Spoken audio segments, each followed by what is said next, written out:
Buenas tardes. Hoy vamos a hablar de Alfonsina Storni, de un aspecto tal vez poco conocido de ella. Hablo en líneas generales porque se la reconoce más como poeta, por su vida, siendo los aspectos que más se resaltan comúnmente, de que fue madre soltera y que por padecer cáncer y sufrir mucho esa última etapa decidió quitarse la vida arrojándose al mar. Pero hay poca referencia, no quiero ser injusta con los libros y los trabajos y las investigaciones que hay al respecto, pero me refiero al común de la gente. A la mayoría hay un desconocimiento acerca de su trayectoria como periodista y como feminista. En este ciclo, que como decía yo en la apertura la semana pasada, hemos seleccionado 4 mujeres del siglo XX, 4 mujeres que expresan el feminismo del siglo XX. Ustedes me habrán escuchado decir varias veces esta noción del conjunto o de la teoría de los conjuntos, y lo voy a referir nuevamente con respecto al feminismo, que es un conjunto excedido en sus partes que está habitado en su interior por una multiplicidad de miradas, de voces, de perspectivas, de puntos de vista. Así que no podemos decir que existe un solo feminismo, hay una matriz que va a dar lugar a diferentes expresiones, y es interesante cuando podemos ir a leer o a escuchar mujeres en el siglo XX, en el siglo pasado, que expresaron diferentes manifestaciones feministas. Y hoy vamos a hablar entonces de ese feminismo de Alfonsina Storni, a partir de un libro que está publicado por la editorial Excursiones. Lo publicaron exactamente hace 10 años y son 3 investigadoras que ellas estuvieron trabajando mucho tiempo sobre la obra, la escritura de Storni, y ya habían publicado anteriormente, haciendo una selección de textos de ella, pero en este en particular voy a nombrarlas: Mariela Méndez, Graciela Queirolo y Alicia Salomone. Hacen una selección que va desde 1919 a 1921 de artículos que escribe Alfonsina Storni, básicamente en La Nación y La Nota, en estos 2 diarios. En algunos ella firma los artículos con su nombre y apellido, y en otros con un seudónimo que es Tao Lao. Alfonsina es hija de su época, como todas nosotras, como todos. Ella vive un momento de comienzos del siglo XX donde las mujeres, y dicho aquí también por las autoras que escriben un prólogo muy interesante, las mujeres comienzan a luchar por sus derechos, comienzan a luchar por sus derechos políticos, todo ese movimiento de las sufragistas, y ya a partir del siglo XIX por los derechos laborales. Sabemos que las mujeres comienzan a trabajar en espacios como los de las fábricas, donde no están bien pagas, donde trabajan todo el día, incluso viven en las fábricas. En una oportunidad yo cité una conferencia, creo que es la 5ª conferencia de Michel Foucault, que dio en Río de Janeiro, donde él dice: adivinen de qué lugar estoy hablando, y él va dando una serie de características y pensamos que es un convento, y en realidad era una fábrica de mujeres.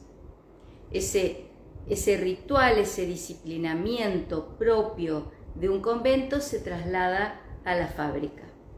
Bueno, leyendo estos artículos de Alfonsina, el libro se llama Un libro quemado porque hace referencia a un artículo que ella escribe en La Nación, donde reflexiona cuándo y quiénes, siendo mujeres, tuvieron la oportunidad de acceder a la literatura, de acceder a libros en general. Sabemos que eran muy pocas y muy pocos quienes a fines del siglo XIX, principios del siglo XX, tenían acceso a una biblioteca. Cuando investigué y publiqué historias de mujeres latinoamericanas en estos 2 tomos, Mujeres Espaciales, es muy notorio ver, sobre todo en el siglo XIX, que las mujeres que tenían acceso a un mundo cultural era porque en su casa había bibliotecas, ya sea por la actividad de su padre, por el tipo de familia al que pertenecían, que por lo general eran familias de las denominadas clases altas. Bueno, el libro quemado al que Alfonsina hace referencia en ese artículo es al libro que quemaron de Teresa de Jesús, donde ella había hecho una investigación y decidieron que eso no debía difundirse, no debía prosperar. Tomaban las frases o las muchas frases de San Pablo, donde San Pablo decía que las mujeres no podían ocupar un lugar en la iglesia, no podían hablar en la iglesia y no podían escribir, es decir, que tenían que eliminar cualquier libro o al menos no publicarlo. Entonces, ese libro quemado, voy a buscar aquí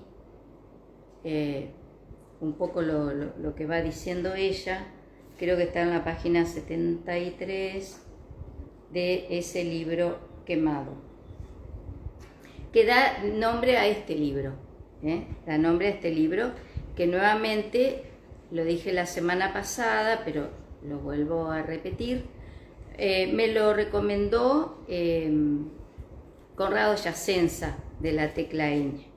Y yo le dije, mirá, tengo una deuda con Alfonsina, si bien le dediqué un poema en el poemario Las Sofistas, donde ahí yo tomo un poema de ella que a mí particularmente me gusta mucho, que es Un sol, donde ella dice en una parte, yo necesito un sol que me disuelva, ¿no?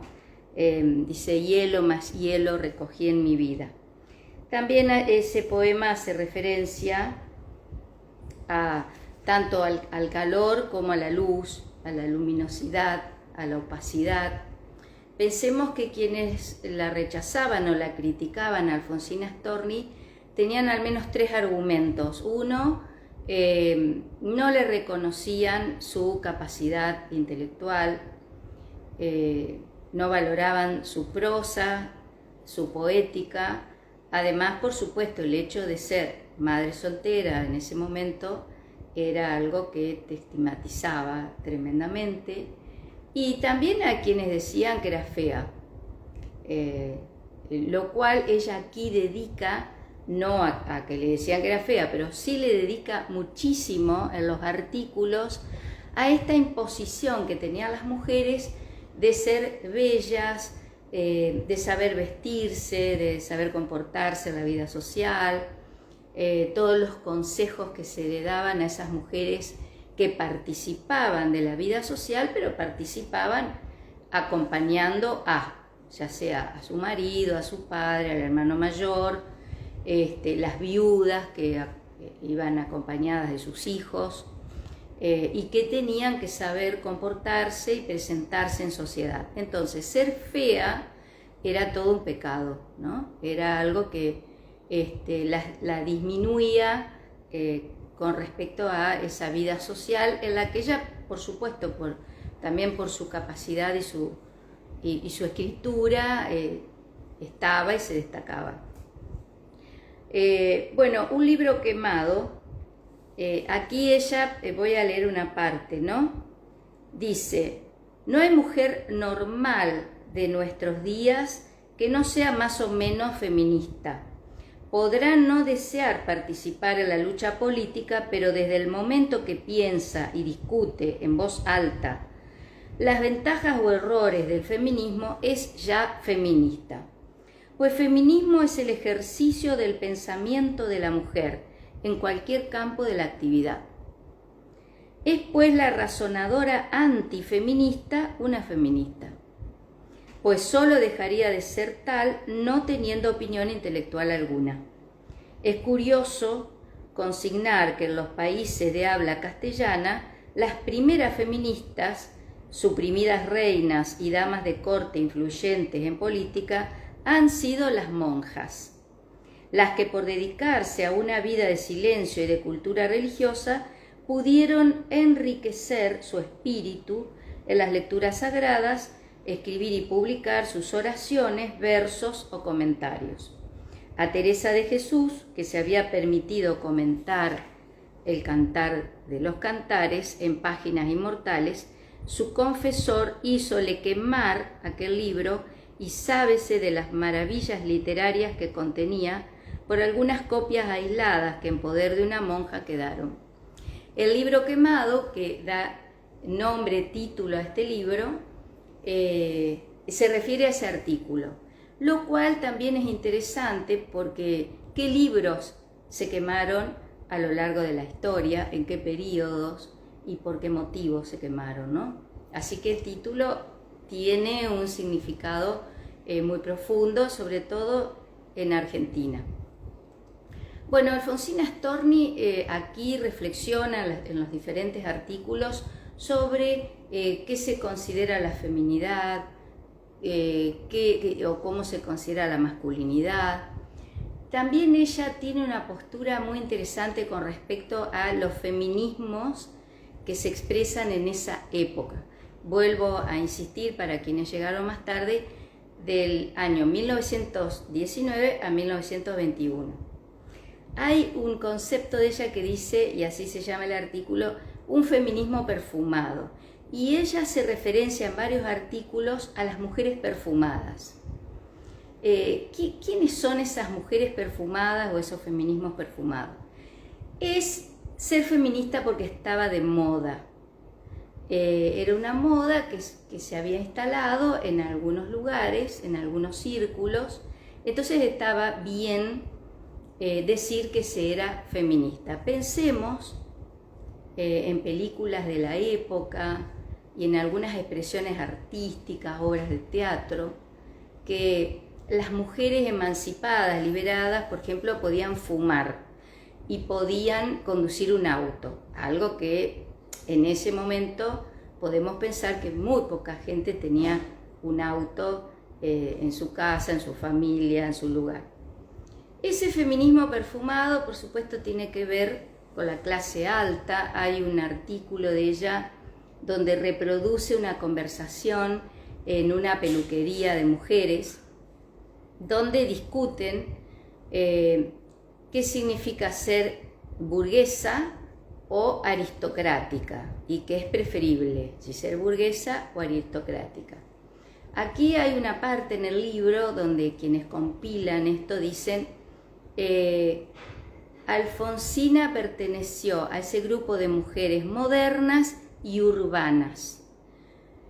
Es decir, que estamos hablando de un espacio que es el del urbanismo, de las grandes urbes, las grandes capitales, que también se caracterizaban por concentrar la cultura, las o los intelectuales de la época y demás. Entonces, ¿quién es realmente esta mujer moderna y urbana? Bueno, ahí en esta discusión de peluquería dicen las burguesas, pero tampoco las burguesas han sido tan emancipadas, sino que también se quedan relegadas a ese lugar de la mujer que también se le decía la mujer florero, esta mujer que está para adornar un espacio social, pero que no interviene, no tiene poder, tampoco tiene independencia. Entonces, en un momento hay entre este debate acerca de la aristocracia y la burguesía, una de ellas dice, bueno, en realidad ninguna de las dos ha podido liberar a la mujer. Entonces le recriminan diciendo, bueno, sos anarquista, y si sos anarquista es lo peor que te puede pasar. Bueno, ese es muy interesante, y hay muchos de los artículos que ella escribía que son interesantes. Por ejemplo, hay uno donde ella dice que los varones, los hombres, se reúnen y se defienden entre sí, y usa un término que es una masonería masculina, es decir, se agrupan, se identifican entre ellos y se defienden, mientras que las mujeres no lo hacen. Al contrario, las mujeres es más común, dice Storni, que compitan entre sí más que se agrupen para defenderse. Y ella da un argumento que me pareció también interesante y me sorprendió, que dice, el problema es que las mujeres no tenemos acceso a la filosofía, no hay mujeres filósofas, los filósofos son hombres, y los hombres tienen esa posibilidad de leer, estudiar, profundizar la filosofía, el pensamiento moral, el pensamiento político, la ética, etc. Entonces ella dice, si las mujeres leyeran más filosofía, podrían entender que tienen que agruparse, que tienen que formar una masonería femenina. Es términos muy poco usuales, supongo que en esa época, hoy ni hablar, ¿no? Hoy incluso se piensa y se habla de la sororidad, y hay quienes rechazan el término por su origen, porque viene de la iglesia, sor, ¿no? Entonces, esta hermandad, porque sor quiere decir hermana, hay quienes dicen, bueno, pero si tiene un origen religioso, lo vamos a descartar. Bueno, con respecto a todos estos artículos de Alfonsina, sorprende mucho la posición de ella, porque en ese momento, y nos preguntamos por qué ella tiene esa posibilidad de escribir en esos diarios y después en otros, porque se había creado una serie de columnas y espacios en los periódicos dedicada a la cuestión femenina. Y ahí, recién hacíamos referencia a la religión, había revistas católicas que hablaban de la cuestión femenina, de las mujeres y demás, pero claro, lo hacían desde un punto de vista conservador, es decir, cómo debe ser la mujer virtuosa, cuáles son las virtudes de la mujer. Y bueno, ser madre, una buena esposa, estar en el ámbito doméstico, aprender a hacer una serie de quehaceres domésticos, la cocina, el bordado, etc. Y las mujeres de clase alta, que eran aquellas que tenían que aprender idiomas, tocar el piano y por supuesto aprender a comportarse en sociedad. Mientras voy diciendo esto, recuerdo lo que decía Levi Strauss, que en los salones de París siempre surgían nuevas modas. Bueno, aquí es como que en los salones, sobre todo de Buenos Aires, surgían estas modas de hablar de las mujeres, feminismo, antifeminismo, estaba muy presente ahí. Aquí marqué, bueno, lo del feminismo perfumado, les voy a leer una parte porque eso me recordó un libro de Humberto Eco que se llama Kant y el ornitorrinco. Dice, las épocas de transición han dado siempre productos híbridos de aspecto desagradable. Hay un animal que sirve de eslabón entre los mamíferos y las aves, que es el ornitorrinco. Posee este animal pico de ave, pone huevos y es mamífero.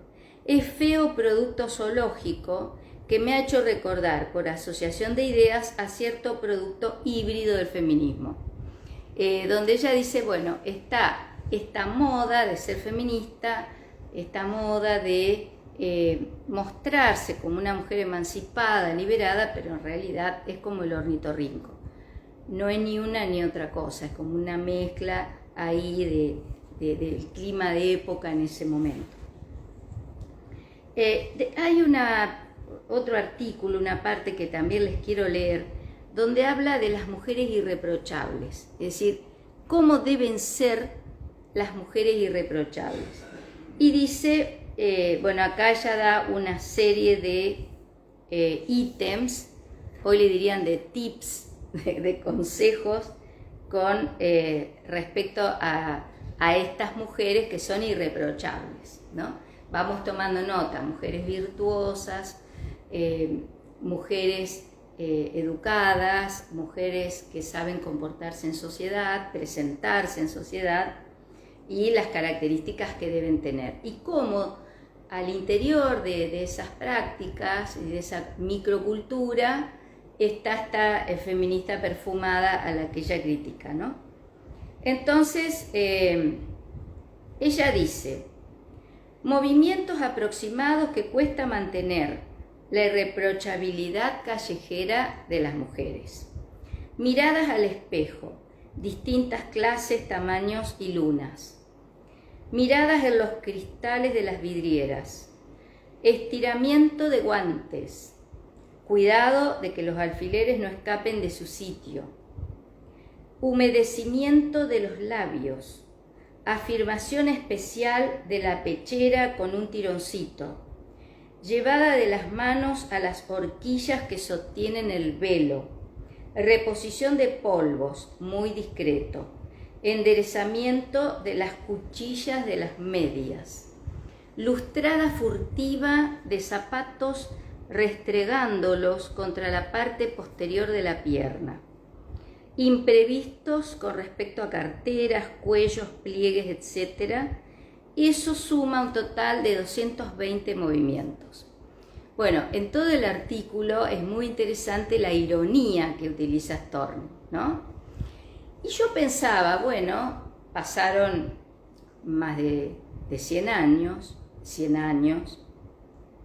y uno puede decir, bueno, todo eso ya no existe, pero sí hay una lógica ahí, hay una lógica de cómo las mujeres hoy tienen que presentarse en determinados círculos, cómo deben vestirse. Bueno, hoy tenemos los filtros, por ejemplo, que algunas mujeres utilizan por aquí, por TikTok o por Instagram.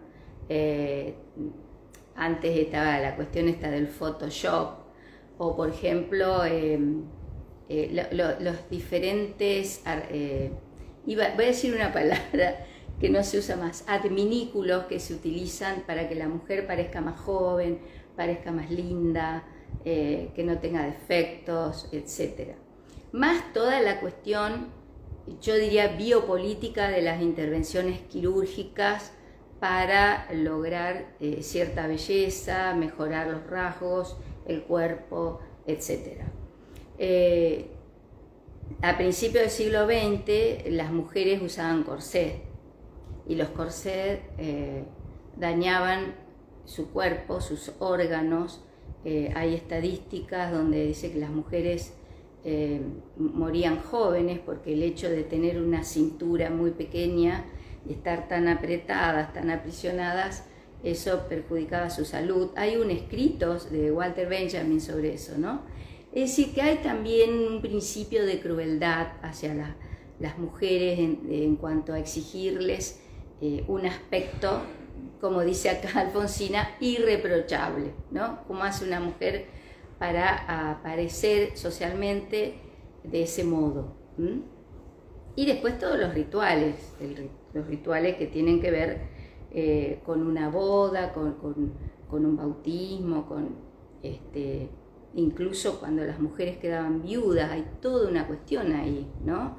Porque las mujeres viudas tenían que respetar la memoria del marido, no avergonzar a su descendencia, hacer luto, medio luto, en fin, hay todos esos rituales, ella va haciendo referencia.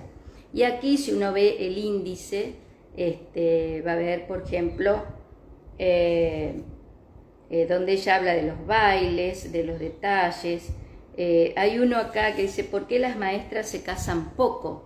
En la página 131, porque las maestras, fijémonos las figuras, ¿no?, alrededor de las maestras, que bueno, es como una especie de segunda mamá, pero además hay todo también un discurso religioso alrededor de las maestras, el sacerdocio, la entrega hacia la actividad de educar. Entonces esas maestras, igual que otra figura que son las solteronas, ¿no? Es decir, ¿por qué hay mujeres que no se casaron y al no casarse y al no tener hijos quedaron totalmente relegadas de la posibilidad de, otra palabra que ya no se usa, de realizarse?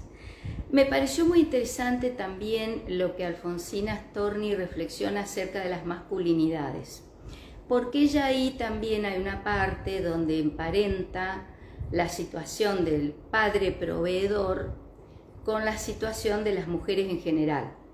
Ella dice que cuando un hombre no puede, porque no consigue trabajo, se quedó sin trabajo, lo que fuere, no puede mantener a la familia, va perdiendo masculinidad, va perdiendo fuerza la figura del hombre, va perdiendo virilidad.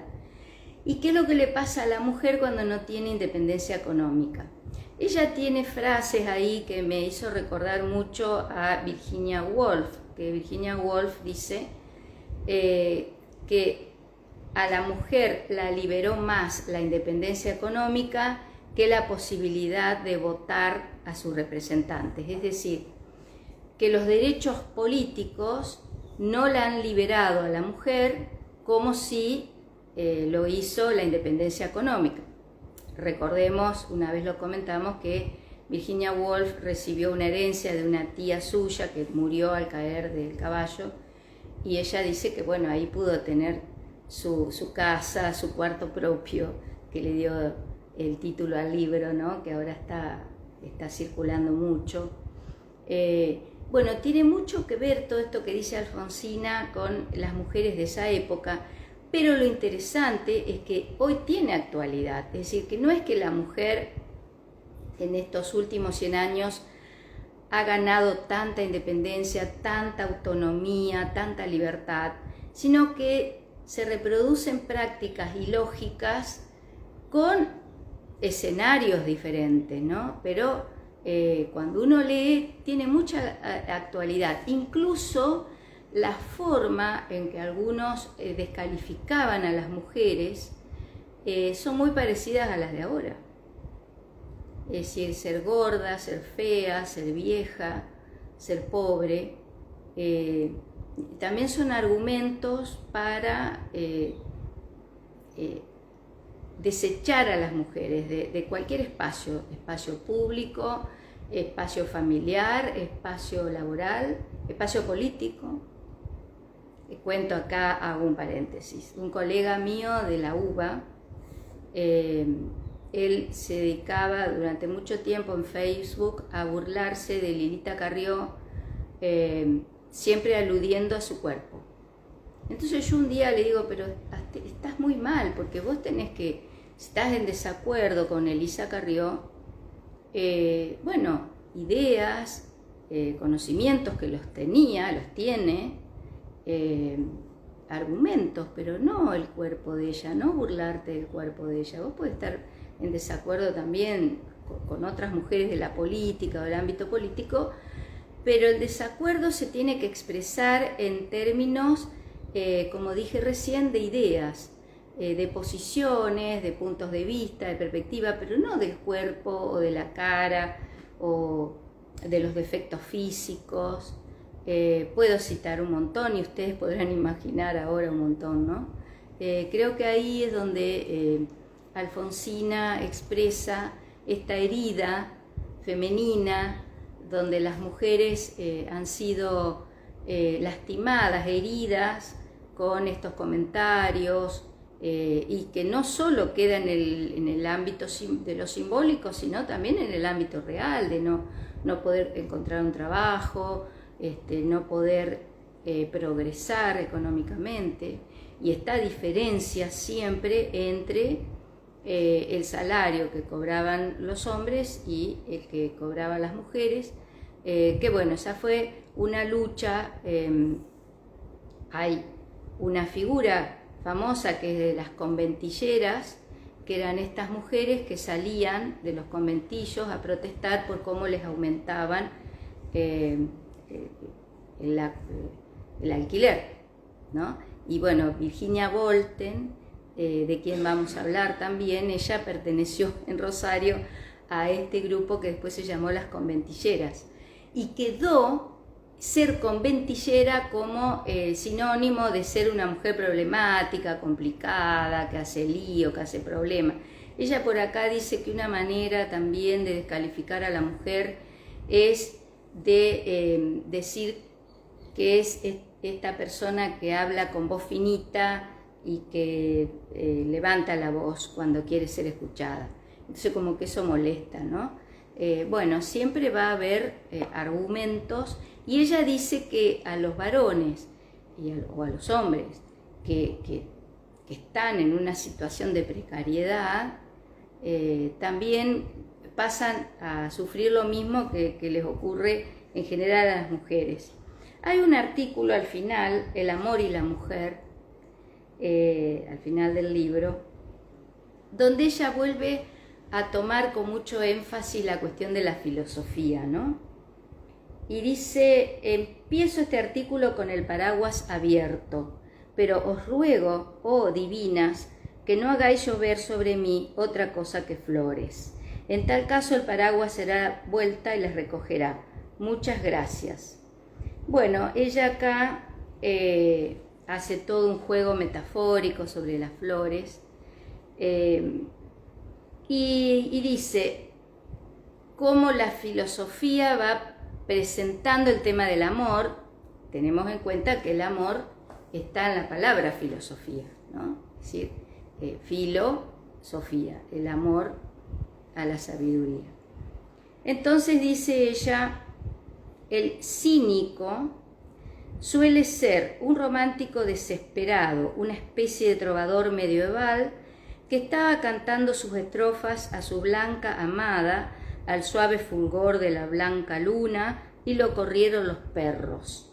Ese cínico romántico corrido os diría: el amor es la trampa que el universo tiende a los seres vivientes para engañarlos y obligarlos a perpetuarse. Ascendamos desde un cínico hasta un filósofo y abramos los oídos.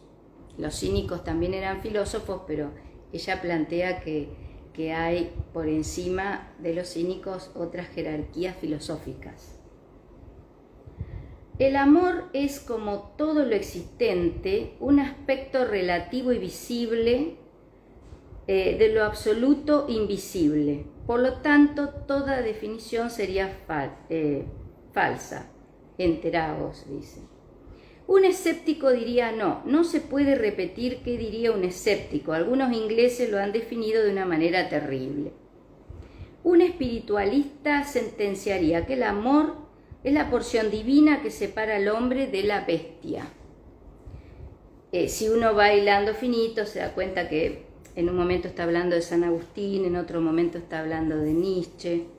Y un lírico habría de afirmar que el amor es el estado espiritual que tiende a procurar la felicidad de otro ser con olvido absoluto de sí mismo. A este paso, en la gran cacerola de las definiciones, imaginen modernista, cada uno intentaría meter su cucharada y acabaríamos por no saber nada del amor. Pero allí han estado siempre las mujeres para impedirlo. Ellas han dicho desde antiguo la última palabra en amor. Es decir, que el amor debe vivirse y no comentarse, con la ventaja de que para dar a entender esto ni siquiera emplearon palabras, se valieron de los hechos. Bueno, este es el último artículo que comenta el libro.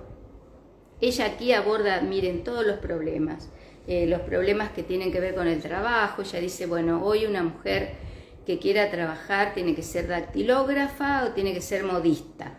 Entonces va analizando una y otra actividad. Habla de las distintas posiciones sociales de las mujeres, de la desigualdad que existe entre las mujeres que al interior de un matrimonio, entre comillas, feliz, una familia constituida, tienen sus hijos, y aquellas que, como fue el caso de Alfonsina, lo tienen siendo solteras, o mujeres que han tenido que resignar la maternidad por diferentes motivos, mujeres que fueron encerradas en manicomios, en conventos, porque no respondían, lo voy a decir con una palabra de Foucault, a la episteme de la época o a los mandatos de la época. Lo cierto que es muy interesante. Yo creo que una de las cuestiones que podemos hacer con estos artículos de Alfonsina Storni es marcar algunas frases. Hay frases de ella que realmente sorprenden por la actualidad que tienen, sorprenden porque también esto que decíamos antes, no es que la moral o el sentido común ha progresado, sino que, y hoy lo podemos ver sobre todo en Argentina o en Estados Unidos, por dar ejemplos, donde ciertos argumentos, o más que argumentos, ciertos prejuicios han ganado terreno y han retomado una agenda conservadora, una agenda donde se niegan los derechos de las mujeres, se quiere negar nada menos que la figura del femicidio. Entonces, creo que también es un buen ejercicio este viaje al pasado para ver que de lo mucho que ha ido cambiando, aparentemente también lo mucho que se ha conservado, con nuevos argumentos, con nuevos personajes, pero que seguimos en el desafío de pensarnos como seres humanos. Aquí también dice algo muy interesante Alfonsina Storni. El feminismo no es una cuestión de las mujeres, es una cuestión de los seres humanos, que surge, y ahí me hizo acordar a Judith Butler, ¿qué es el feminismo? Es poner en cuestión, poner en duda, tomar una distancia crítica acerca de lo que se dice que es la mujer, lo que se piensa como mujer, el lugar o el no lugar que tiene que ocupar una mujer, a qué se puede dedicar y a qué no una mujer. Es decir, es poner en cuestión todas esas palabras que tratan o intentan definir a las mujeres o a lo femenino, y es poner en cuestión todo eso y ponerlo en cada época también, porque las mujeres que vivieron en el siglo XVIII, XIX, XX, las que estamos ahora en los albores del siglo XXI, es decir, ¿qué es lo que se dice de las mujeres? ¿Qué es lo que se dice de lo que hoy denominamos violencia de género?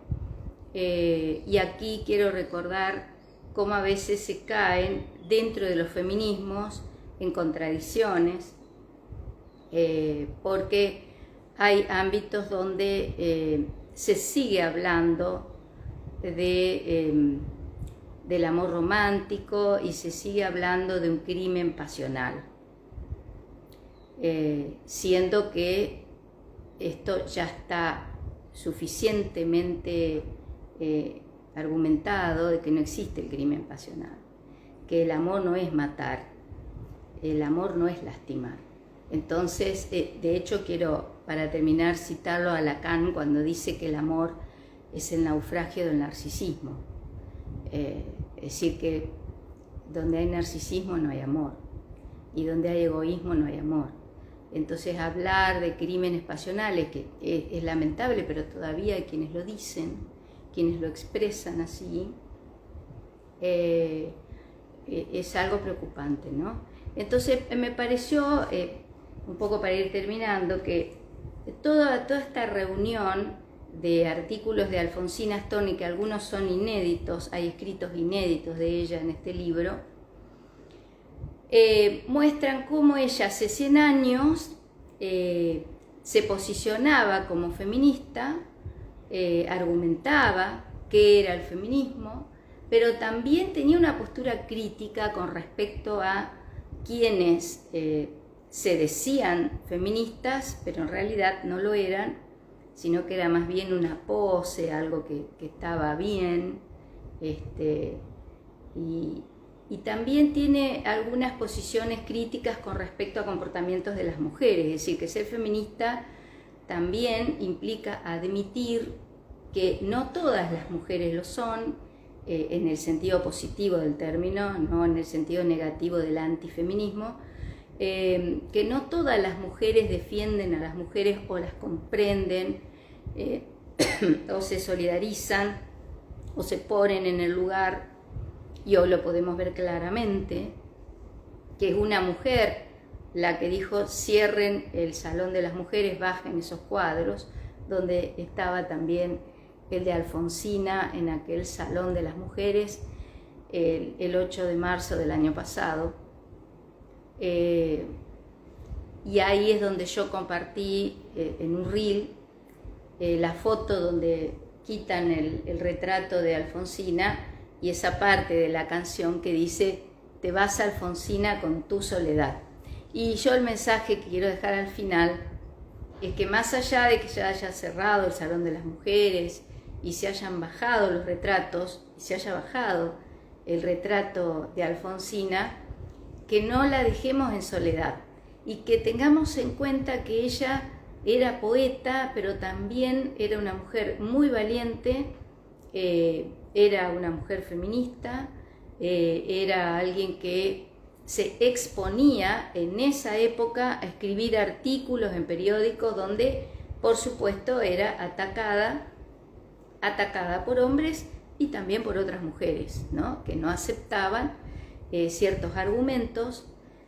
Hay mujeres que no aceptan, y lo digo también en tiempo presente, que otras mujeres sean independientes, que tengan un pensamiento propio, que tengan un recorrido, pero en vez de como dice acá Alfonsina, en vez de competir y descalificar, ver cómo las mujeres, por tener un útero o por tener ovarios, esa biología no nos define como mujeres. Ser mujer o lo femenino se define también con lo simbólico, con las emociones, con las inclinaciones, las decisiones. Y eso es algo que cuesta mucho y sobre todo hoy está costando mucho entender en ciertos sectores de la política, en ciertos sectores de la sociedad. Pensemos que cuando Simone de Beauvoir escribe El segundo sexo, el primer capítulo es sobre el discurso de la biología. Porque el segundo sexo, ¿de qué trata? Es decir, ¿qué dijeron de las mujeres la biología, la psicología, la economía, etcétera, etcétera, ¿no? Entonces la biología es el primer capítulo, ¿por qué? Porque siempre se confunde ser mujer con ser hembra o ser varón con ser macho, y en realidad lo femenino, lo masculino tiene que ver con muchas otras cosas. Hay que estar abiertos y abiertas a pensarlo y a sentirlo así y a generar diálogos con argumentos y no hacer lo que hacía este colega mío de burlarse de alguien con quien él estaba en desacuerdo políticamente por su cuerpo, por su aspecto, por su edad, por lo que sea, ¿no? Es cierto también que lo mismo que hace un varón, si lo hace una mujer seguramente va a ser en algunos ámbitos discriminada. Yo hoy de tarde, antes de empezar este video, estaba viendo en Deutsche Welle el arte marcial japonesa de sumo, y una chica que practica ese arte marcial, y donde le decían las mujeres no pueden hacerlo porque son débiles. Y además, eso es hoy, ahora, no hace 100 años. y le decían que además las mujeres somos impuras porque menstruamos. Bueno, ese también es un largo tema, en algún momento lo vamos a ver, de la impureza, de ser pura, impura, ¿no? Cómo eso ha recorrido la historia de las mujeres, la pureza como una virtud, y qué es lo que la podría poner en ese lugar de un ser impuro, de un ser opaco, de un ser sin virtudes. Ella aquí habla mucho de este tema de las virtudes e invita a las mujeres a leer filosofía. Entonces dice, bueno, si quieren saber de las virtudes, de la moral, de los debates que hay sobre la ética, las buenas costumbres y demás, tienen que leer filosofía. Pero advierte esto que seguimos advirtiendo hoy, aunque ya hay muchas mujeres filósofas, que no había mujeres que en ese momento filosofaran o fuesen consideradas filósofas. Tal vez lo hacían, seguramente sí, pero no eran consideradas filósofas. Bueno, repito los datos del libro: Alfonsina Storni, un libro quemado, editorial Excursiones. Ese libro se consigue. Aquí hay una breve referencia a su biografía, y el libro está ilustrado con obras de Pablo Lozano, que también está aquí su breve biografía en la otra solapa, y tiene dos tarjetas, una que ilustra la tapa del libro, que es de Lozano, y otra que uno lo puede usar como marcador, como hago yo, digamos, o también los puede tener en un portarretrato.